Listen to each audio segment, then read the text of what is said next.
What is going on? I am here to bring you, as you can see in the background, we're talking about Extraction. This is going to be the movie review on that, and you can watch this from your home. This is a Netflix original film.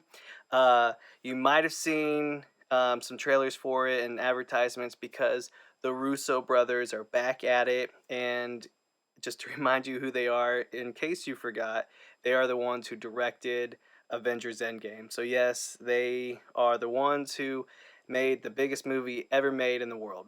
So they did not direct this film. In fact, I want to give some credit to that because these guys have, their names blasted all over this. The Russo brothers produced this.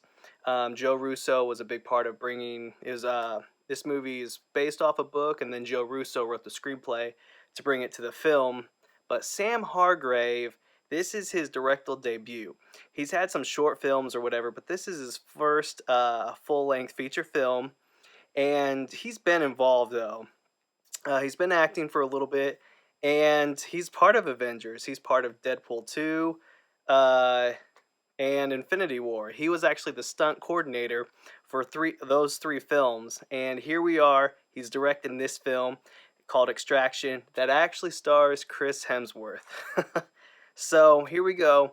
We got Thor with basically the Avengers behind the scenes crew, and this movie's called Extraction.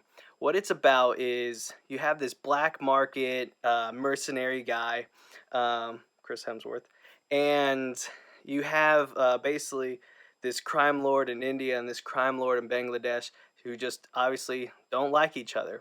And there's some kidnapping that happens, and they got to bring in the big guns. They got to bring in the God of Thunder to just come and just cause havoc in this film. And there's a really cool, if you've seen the trailer, there's a really cool character that's in this, David Harbour, who most of you know him as Sheriff Hopper from the Stranger Things series.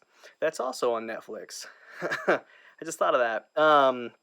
He's also coming out in the Black Widow movie whenever that film's now getting released. It's tentatively in November, but he's the Red Guardian in the upcoming Black Widow film. So it's kind of cool to see him, with this whole crew as well. This cast actually is pretty great.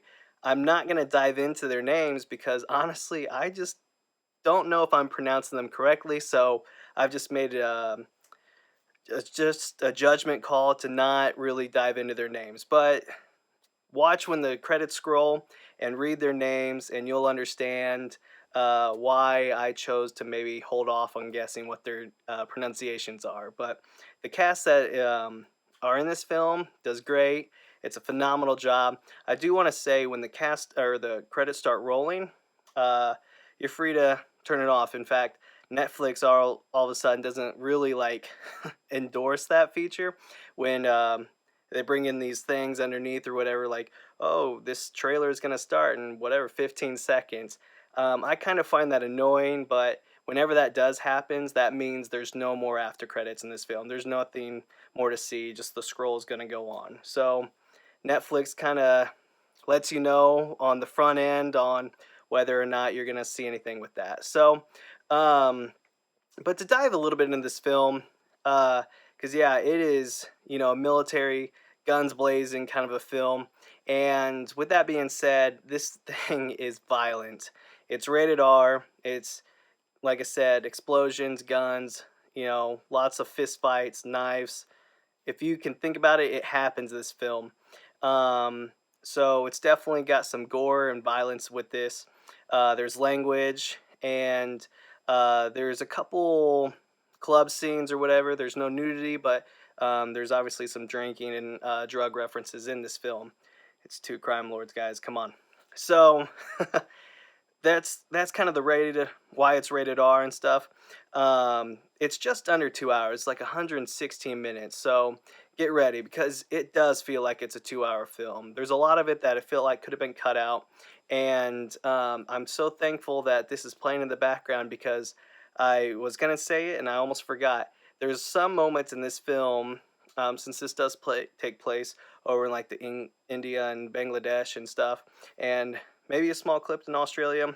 Um, It says it in the film. I have no idea if it's really in Australia, but there's moments where subtitles are in this film. So there's a few times you need to read what they're saying or whatever, and it's provided for you.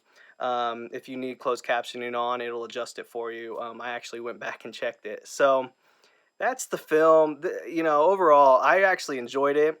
I'm an action sucker myself, so I gotta give this film a 3.5 out of 5. I actually really enjoyed it. I did feel like it's a little bit long, and you just can't overthink a lot of things because a lot of the action films that especially stars like big names and just have gunfighting, a lot of it just becomes unrealistic in moments of the film where you just got to be like, but I just got to look past that, and which I did. I did knock it for a few things though that just felt a little bit far fetched or whatever, or the length of the film. So I do give props though to Sam Hargrave. Great job on his directorial debut. I think it was great. 3.5 out of 5. I recommend it to you if you're into action films. If you're a little bit squeamish or whatever, then maybe you know wait a little bit, or maybe have somebody else test it for you that knows you a little bit better. But for me, I loved it. It's my kind of action war kind of well, it's not really a war movie, underground war movie. So I'm gonna quit talking. Netflix, it's available now. Go stream it. Stars Chris Hemsworth. And if you like this film or this review, hit the like button. And if you've already seen it, comment below. And like always, hit subscribe. That way you're notified for future movie reviews. Thank you, everyone.